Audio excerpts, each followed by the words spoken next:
Welcome to toy-polloi. Hello and welcome to toy-polloi and the special 10,000 subscribers Q&A video. Now it's been a long time since I've done a Q&A video and I thought a special time would be when I reach 10,000 subscribers. So a big thank you to everybody who's watched my videos and subscribed to my channel, and a special thank you to everyone who's supported me on Patreon. You do really make a massive difference. So today I'm going to do a question and answer video. I've already got the questions in. These have been asked over the last few months via Facebook, and the first load of questions are from the people who support me on Patreon, so let's get on with those.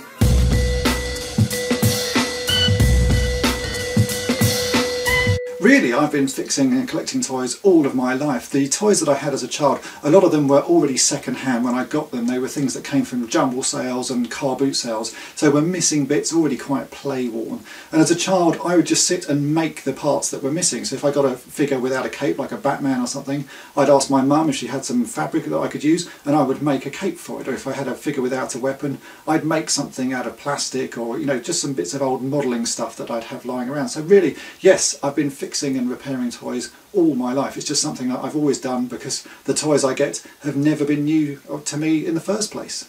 It also used to be the case as a child that if I didn't have a toy, or there was a TV show that I liked and I wanted a toy from it, I would end up making it myself. I used to find bits of felt and I would try and recreate the thing that I saw on screen out of felt. And this happened quite a few times, and recently on a trip to my parents I found in one of my mum's cupboards a little felt version of Ram Man from He-Man and the Masters of the Universe, because obviously as a child I must have wanted a Ram Man figure and never got it, so I remade him in felt, and it's actually quite a nice little toy. I'm really glad that my mum has kept it. At some point I will try and move it away from her house and add it to my collection, because I would really like to have it again because it just looks so amazing. And you know what, I still don't have a Ram Man in my collection, so a little felt one would do quite nicely.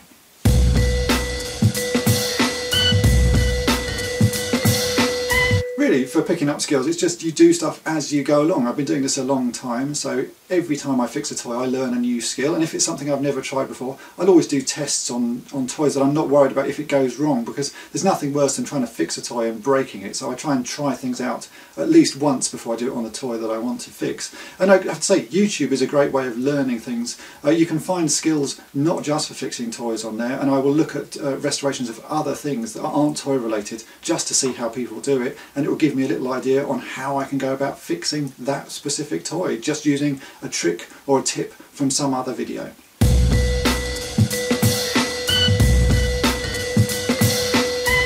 This is something I had to have a little think about, because really I don't really buy that many modern toys, but there's one toy line that I always wanted to have, or a program that I wanted toys for and they never produced them for, and that's Starfleet, the Japanese animation that was shown in the UK in the sort of mid-80s. It had music by Brian May. Now there are a few very rare Japanese toys available for Starfleet, based around the spaceship and the big robot, and Bandai did release a sort of a very nice version of the Di-X robot a few years back, but it wasn't really a toy. It was much more of a sort of display model and very delicate. What I'd really like from that show is some proper toys, things that you can play with that are designed to be toys, not just things that are designed to display, and I think that's something, if they did make them, I would go out and buy them.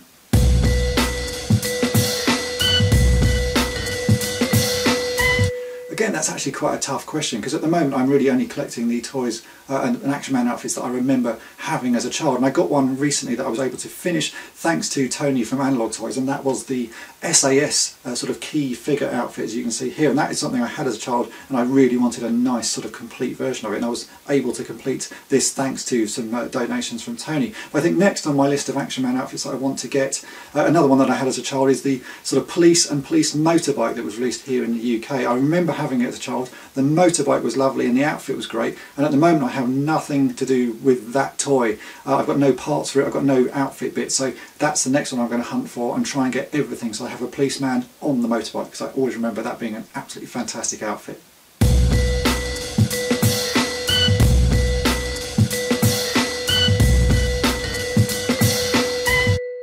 Now if you watch my channel regularly, you'll know that I try not to spend too much on the toys that I buy, but sometimes I do spend a lot if it's a particular item that I want for my collection. And recently I did buy a very nice boxed star searcher from Micronauts. Now this was a toy that I'd had as a child and I really loved it. I've already got a loose one, but I really wanted a very nice minty box one, so I spent quite a lot of money on this. And then sod's law, a few days later I found another one even cheaper, and a few weeks after that I bought another one even cheaper. So I should have listened to my own sort of rules and not paid the money, but I'm still very pleased with it, even though I paid quite a bit for it, because it's something I really wanted.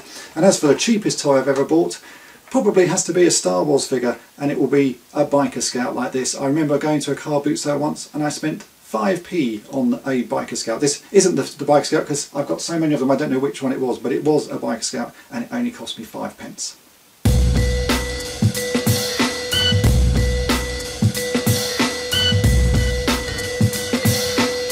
This could be a very long list, so I've narrowed it down to two toy lines that are incredibly hard to find these days and incredibly expensive, and things that at the time you could have got very easily. The first one is the Battle of the Planets vehicles, the Bandai die-cast vehicles that came out sort of in the mid-80s when they were showing Battle of the Planets on BBC TV with Philip Schofield in the broom cupboard. Those toys are now incredibly hard to find, but they were very easy then and would have been very cheap. And likewise, toys from the cartoon series Ulysses 31. I would absolutely love to own some of those toys, but the prices just are beyond my means, and so I've never managed to get any. And even when I see a broken one or bits of one, the price goes up and up and up, so I've never managed to collect any of them. But if I was going back to my childhood and I'd bought them all then, it would have been so much easier.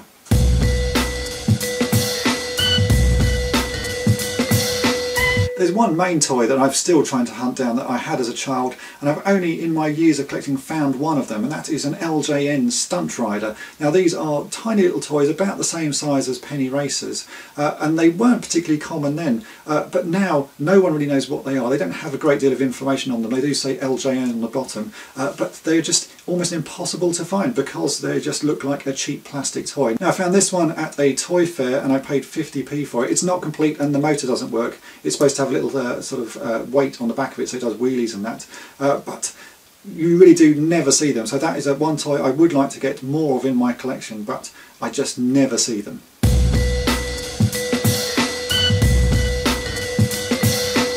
Of recent years there are quite a few toys that I bought thinking they're going to be excellent and they've turned out to be pretty rubbish. A lot of the stuff that was released for Star Wars The Force Awakens, the vehicles especially, have proved to be awful, so I say those have to be on that list, especially the Falcon, which with the original retail price on that had been about £120. When I bought it for about £40 it was still disappointing. It's just such a badly made toy. And I have to say a lot of the Transformers that have come out based on the figures and vehicles in the movie. Now I love Transformers and I always look at them thinking, oh, they're going to be excellent, and I buy them, I get them out of the box, and more often than not they're broken or they just don't work. So I have to say it's modern Transformers and Star Wars that are the most disappointing to me, to the point now that I don't even bother buying them. So Hasbro have done a sort of disservice to my toy collecting because they've stopped me buying toys that I should be buying.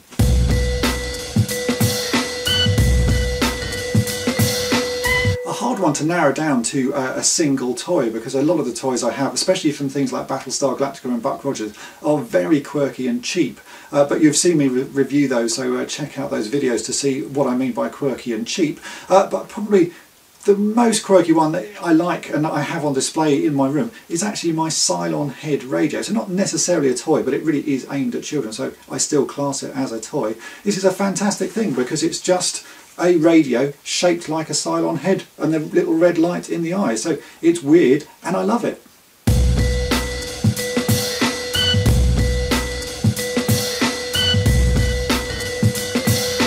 There's lots of toys I've got over the years that when I've actually finally had them in hand I thought they were a bit rubbish, but probably the worst one I found recently was actually the Droid Factory R2-D2, which was the R2-D2 with the third leg. Now again, it's a toy that I'd wanted for years because you always want sort of a complete selection of figures, and I finally got this. It was sent to me a while back and it's actually pretty rubbish. I was expecting it to be like a really nice figure, but it's just a bit cheap and cheerful. So that is probably the most recent toy that I've ever received that I thought it's great, but it's actually not that great. And that goes along with all of the last 17 figures from the Star Wars line. Those are toys that I never had as a child, and so I've been sort of collecting them just to finish my collection. And when you do get them, it's like, there's just not anything special about them. They're not great figures, they're no one that you remember in the movie, so the last 17 figures are on that list as well.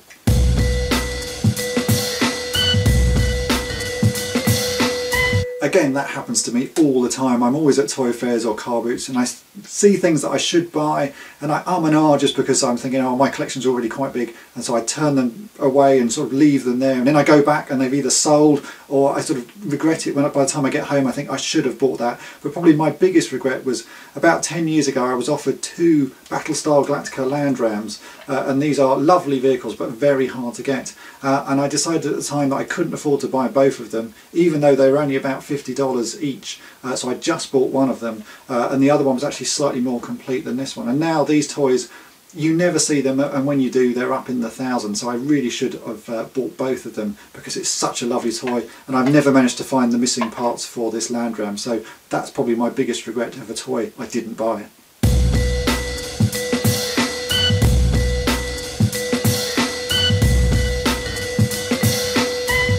Well, if you watch my channel you'll know I enjoy fixing most toys, but probably the easiest ones to fix are Star Wars vehicles and Action Man. So they're the ones I do a lot because I like those toys anyway, and I've always got bits of vehicles lying around and bits of Action Man, so I do enjoy fixing those. And parts are generally quite easy to find, although with Star Wars these days the price is going up. Those are getting a little bit more fiddly to just find pieces for, so I don't do as much Star Wars fixing as I used to, but that will change. There will be more parts found and prices should drop, and so I'll carry on doing it. So for the moment it has to be Action Man. And with regards to Star Wars, it took me about 10 years to work out a good fix for the TIE Fighter wing eject mechanism. I first got a TIE Fighter maybe 10 or 15 years ago which had broken wings, and I just put it on the wall and left it there on display. Then I looked at it about 5 years after that, seeing if I could work out how to fix it, and gave up. And it was only in recent years that I've come up with the fix using bits of Lego, and that is how it is fixed now, and I've fixed all of the TIE Fighters I have with that same method. So yes, that took me about 10 years to work out how to do it, but I'm obviously a lot more up on how to fix toys these days, so most things don't take that long, but sometimes they do.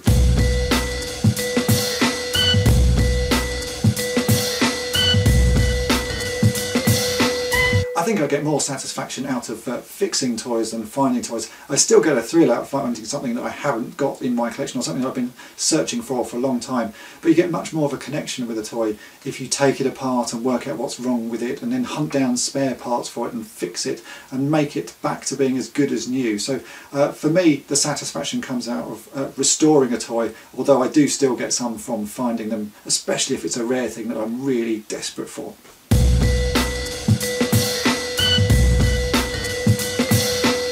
I always have a pile of toys ready for me to fix at some point, and some toys have sat in that pile for a very long time because I've yet to think of a good way of fixing them. And one of those is actually the Battle Armour He-Man and Skeletor figures, because often when you get these the Battle Armour doesn't work, and it's one that I've yet to work out a nice way of splitting open the body to work out how to fix it. So that's still on my list of something I want to fix but haven't fixed. As for toys that I've fixed and I've not been happy with my sort of restoration work, I recently did the arms on the Kenner Centurions, and as I said in that video, I managed to fix it, but I just really wasn't happy with the sort of end result. So at some point I'll try and think of a new way to fix those and go back to it. A lot of the time with my fixes I do a fix and then I'll go back later on if I find a better way to do it. So I never say a fix is a sort of final fix because there's always better ways. It just takes me a time to work out how I'm going to do it. And He-Man and his battle armour will get fixed at some point.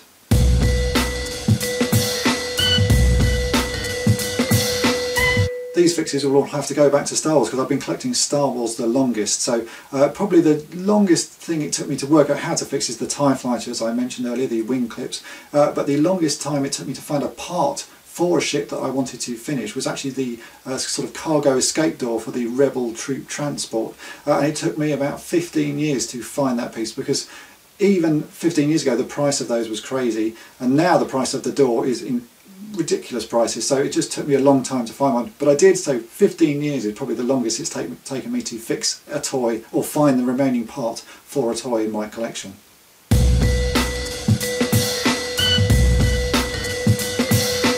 I think I covered this in the last Q&A, but I'll cover it again now. And it has to be Zarak from the LJN Dungeons and Dragons line of toys. Really just because this is one of the few figures that actually was mine as a child.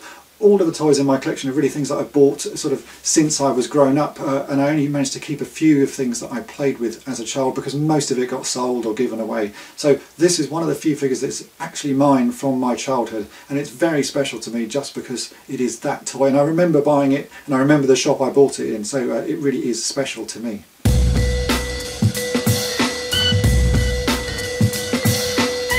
I have this thought almost every week because I try and produce 2 videos a week, as you know, 1 restoration and 1 review, and some weeks it gets to the start of the week and I just think I've got nothing left to fix, and I'll have a scrabble around in my box and see what's there, but more often than not I find something I've not covered before, or someone will get in touch and say, have you tried fixing this? And I'll be like, no, so I go and buy one, and then that will be the new video. So for the moment I've yet to run out of things to fix, but it could well happen, so please keep suggesting ideas for things that I can fix, and if you've got broken toys you don't want, send them in, because they could feature in future videos.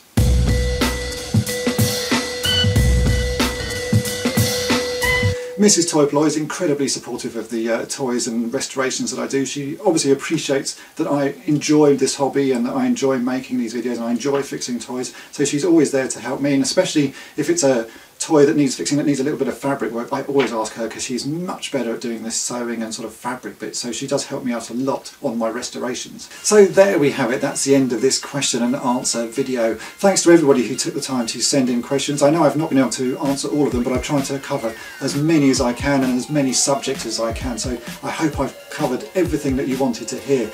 And really thanks to everyone for watching and subscribing to my toy-polloi channel, because 10,000 subscribers is a massive amount of people, and I'm really pleased that I've managed to reach this sort of milestone in the YouTube world. Roll on 100,000 subscribers. That's going to take quite a long time. It's taken me 4 years to get to 10,000, so I hope that I will get to 100,000 at some point. But please share my videos with all your friends, let people know about toy-polloi, and if you want to ask me more questions in future, then do write to me on Facebook or Twitter or Instagram, all of the things, and I'll try and respond as best I can. And thanks again for watching. Thanks for watching Toy-polloi. Subscribe for more great videos.